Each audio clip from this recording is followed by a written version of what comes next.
Bonjour! Par cette vidéo, je m'adresse aux élèves de niveau secondaire des écoles publiques et privées de la région Centre du Québec. Je viens vous inviter à participer à la 12e édition du concours de création littéraire à la rencontre d'un auteur. Mon nom est Joanne Hiergeau. Je suis coordonnatrice aux événements et aux communications à la Société Saint-Jean-Baptiste du Centre du Québec, l'organisme qui te propose ce concours. Je t'explique brièvement le fonctionnement.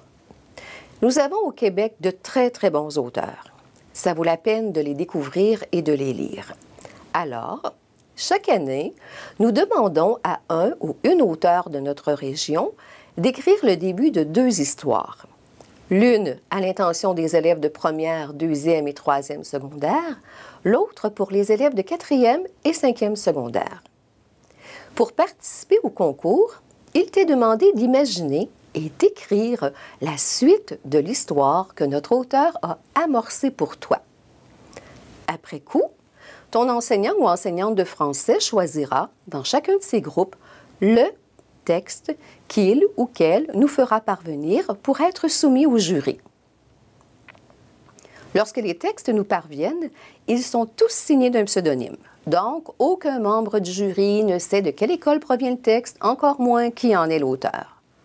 Parmi tous les textes reçus, le jury détermine 3 finalistes par niveau de secondaire ainsi qu'un lauréat. En passant, je ne fais pas partie du jury, je coordonne le concours. Et qui dit concours, dit prix. Alors, tous les finalistes seront conviés à un gala qui aura lieu le 11 mai prochain. C'est là que les gagnants seront proclamés.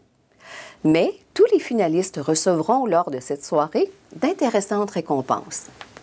Un certificat personnalisé et encadré, une carte cadeau de 50 $, un livre de l'auteur associé au concours et d'autres surprises.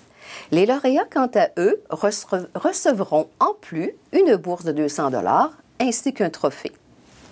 De plus, tous les finalistes verront leur texte publié dans le recueil de l'année 2016-2017. D'ailleurs, si tu vas à la bibliothèque de ton école, tu pourras trouver ceux des éditions précédentes.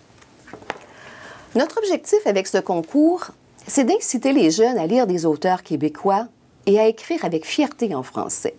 Car vois-tu, la promotion et la valorisation de la langue française est une des préoccupations majeures de la Société Saint-Jean-Baptiste. Ton défi à toi, c'est de laisser émerger ta créativité et de poursuivre l'histoire amorcée par une écrivaine chevronnée. Oui, une écrivaine chevronnée. Car l'auteur associé à notre édition 2016-2017 a déjà plusieurs publications à son actif.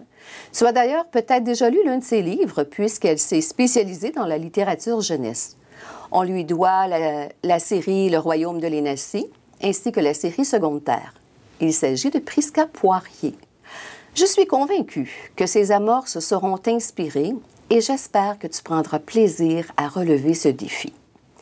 Si tu es en première, 2e ou 3e secondaire, tu devras poursuivre l'histoire intitulée « Les intrus ». Mais ça c'est son titre à elle, parce que quand elle a écrit l'amorce, elle avait déjà sans doute en tête sa propre conclusion. Toi, tu devras changer le titre, car la suite de l'histoire que tu vas imaginer et écrire peut aller dans toutes sortes de directions. Et ça va devenir ton histoire avec tes propres intrigues et ton propre dénouement.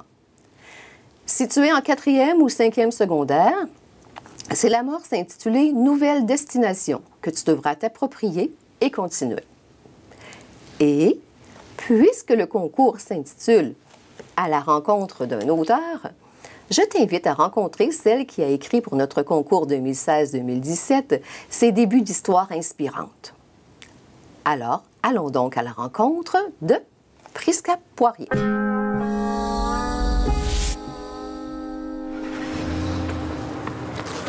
Hey, salut! Bonjour Prisca! Ça va bien? Oui, Bonjour, contente de te revoir. Moi aussi! Est-ce que tu m'as apporté tes livres? Oui, je t'ai apporté ça.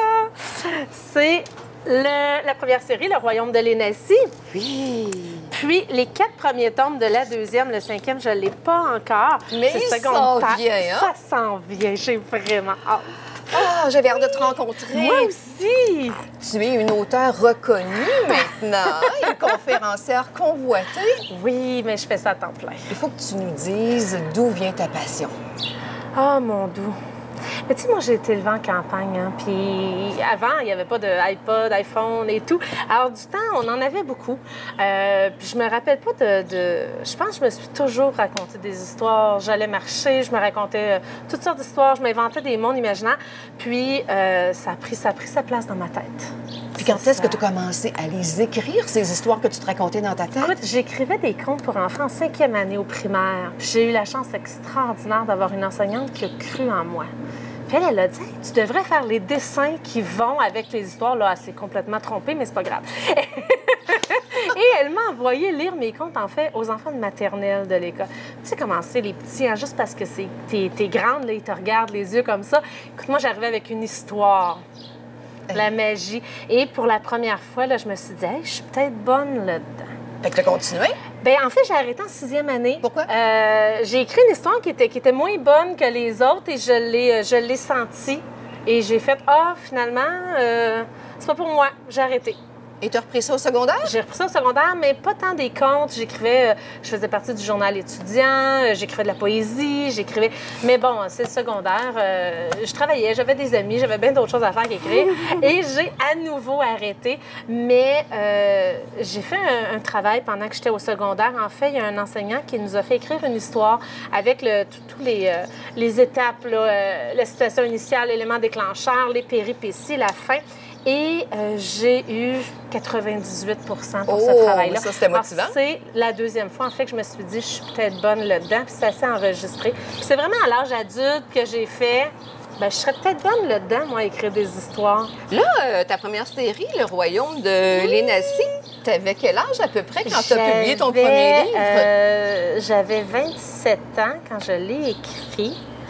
J'en avais 28 quand je l'ai publié. Moi, je fais partie des gens chanceux dans la vie. Moi, j'ai mis le manuscrit à la poste, puis 3 semaines après, j'avais une maison d'édition qui était... Puis c'était les éditions de Mortagne. C'était avec eux que je voulais le plus travailler.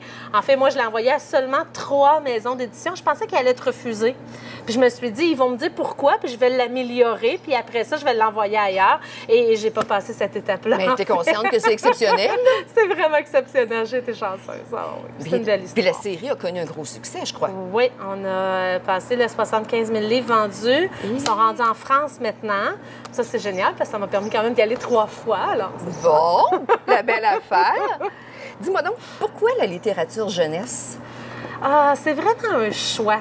J'en ai des histoires là, que je pourrais raconter pour les adultes, mais j'aime le rêve.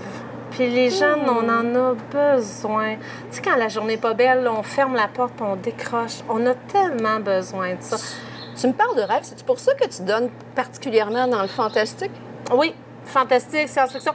Des histoires contemporaines, il y en a beaucoup. Il y a vraiment beaucoup de gens qui écrivent sur contemporain, c'est ce qui se passe aujourd'hui dans notre vie.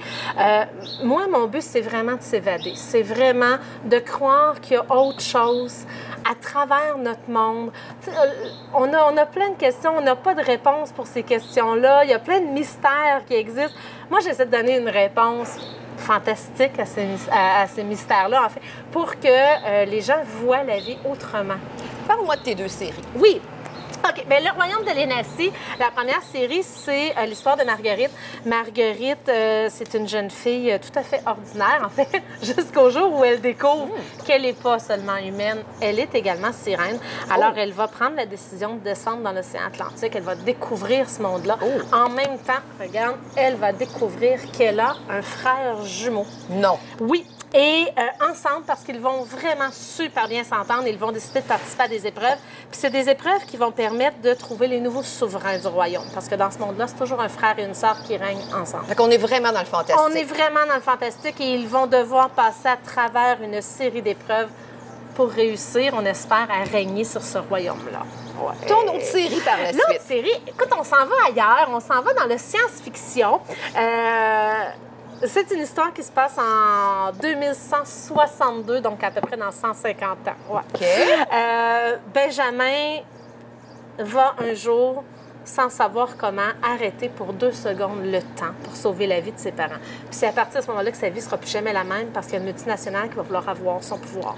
Oh. Alors, en quelques heures, là, il va devenir la personne la plus recherchée sur la Terre. On va le poursuivre, on va le traquer en forêt, en montagne, dans une grotte. Puis il n'y aura pas le choix. En fait, pour sauver sa vie, pour sauver l'humanité, rien de moins. Et il va devoir fuir. Et c'est pour ça que le tome 1 s'appelle La Fuite.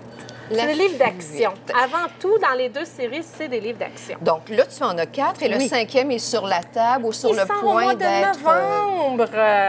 Alors, on est en fin de processus. Là, on l'attend sur les tablettes. Là.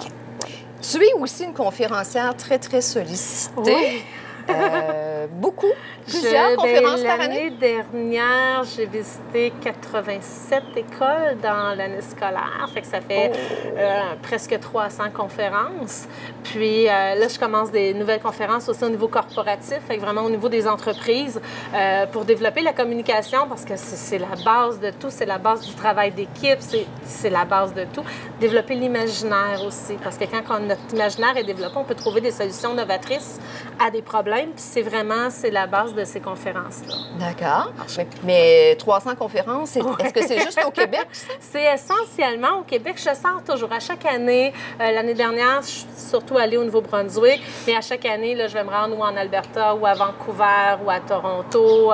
Je vais vraiment aller dans les milieux francophones du Canada, mais c'est essentiellement au Québec. Étant donné que ton 5e tome est pratiquement terminé et publié, est-ce que tu as d'autres projets sur la table? Oui! En fait, je suis en train d'écrire une nouvelle série. Pour un autre public? Non, toujours du jeunesse. J'aime vraiment écrire de la littérature jeunesse. C'est vraiment ce qui me fait vibrer à l'intérieur. Je peux pas te dire le sujet, par contre. Pas du tout. Pas du tout. Mais au cours de l'année, c'est sûr que je vais pouvoir en dire plus là, sur mon site web ou sur... Mais pour l'instant, non, c'est vraiment un secret des dieux. OK. Ouais. Tu as écrit des amorces pour notre concours littéraire. Oui. Est-ce que tu aurais un conseil, une suggestion à donner aux élèves qui vont relever le défi et poursuivre tes histoires? L'originalité. Pour vrai, il y a beaucoup de choses qui s'est écrit. C'est difficile aujourd'hui d'écrire quelque chose de nouveau. Souvent, il faut le travailler autrement. Et c'est à la base. Sans originalité, aujourd'hui, on ne peut pas s'en sortir dans le milieu. Et c'est pas toujours facile, surtout à 13, 14, 15 ans, 16 ans. On veut plus faire partie de la masse souvent, mais pour se démarquer, il faut être original. Puis c'est ce qui est le plus difficile, mais c'est ce qui est à travailler le plus, puis ça fait une différence.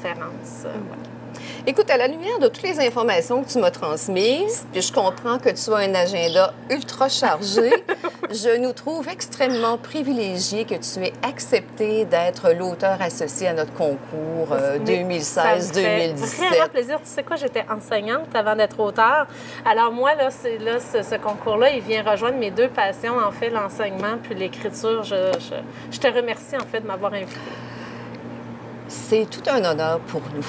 Merci. Est-ce que tu serais prête à aller présenter tes amorces aux élèves? Oui, bien sûr. Alors, on va faire ça. Parfait. C'est parti. OK.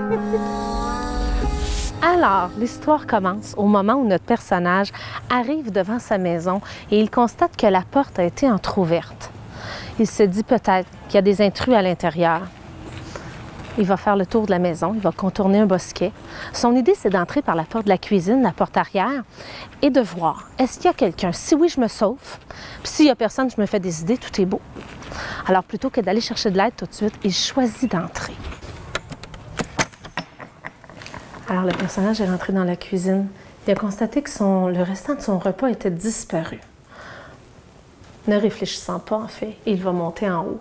Il va visiter l'étage et se rendre compte qu'il y a 3 des 4 chambres qui ont été fouillées. Il redescend l'escalier. Il a l'idée de descendre dans le sous-sol pour aller voir s'il y a des gens. Mais il se rappelle de toutes les occasions où il a entendu parler de kidnapping, d'histoires d'horreur. Puis il fait non, je peux pas faire ça, je vais chercher de l'aide. Il se décide enfin à aller chercher de l'aide. Rendu au bas de l'escalier, la porte d'entrée s'ouvre et un inconnu entre. Ne réfléchissant pas une seconde fois, il remonte à l'étage et il est pris. Maintenant que tu as fait la rencontre de Prisca Poirier et que tu as pris connaissance de l'amorce qu'elle te propose, bien, c'est à toi de jouer. Bien sûr, il y a des consignes à respecter. Ton enseignant ou enseignante de français t'en fera part. Sa collaboration est d'ailleurs essentielle puisque c'est par son entremise que nous recevrons les textes à évaluer. J'espère que tu vas saisir l'occasion de laisser libre cours à ton imagination. C'est toujours étonnant de constater à quel point une même amorce peut engendrer des dénouements tout à fait différents. À toi de faire de l'histoire de Prisca ton histoire avec ton propre déroulement et ta propre conclusion. Si tu veux revoir cette vidéo ou en savoir un peu plus sur le concours, tu peux consulter le site de la Société Saint-Jean-Baptiste du Centre du Québec au www.ssjbcq.québec. Va sous l'onglet « À propos de la Société » et clique dans le menu déroulant sur « Concours littéraire ». La date limite pour acheminer les textes à la Société Saint-Jean-Baptiste est fixée au 28 février prochain. Et je te rappelle que cela doit se faire par l'entremise de ton professeur de français. Là-dessus, eh bien, je te souhaite bon succès. Toute publication dans le cadre de ce concours littéraire a été faite avec la permission de l'auteur. La Société Saint-Jean-Baptiste du Centre du Québec tient à remercier toutes les personnes qui collaborent à la réussite de cette activité. L'auteur, Prisca Poirier, les enseignantes et enseignants de français, les directions d'école, les membres du jury et les partenaires financiers du concours, Humania Assurance, de la Fondation Monseigneur Antonio Parenteau et Bureau Pro Citation. Merci au Village québécois d'antan, à l'école secondaire La Poudrière et au restaurant Le 200 Broc qui nous ont permis de filmer en leur lieu. Et un merci bien spécial à tous les élèves qui vont relever le défi du concours de création littéraire à la rencontre d'un auteur.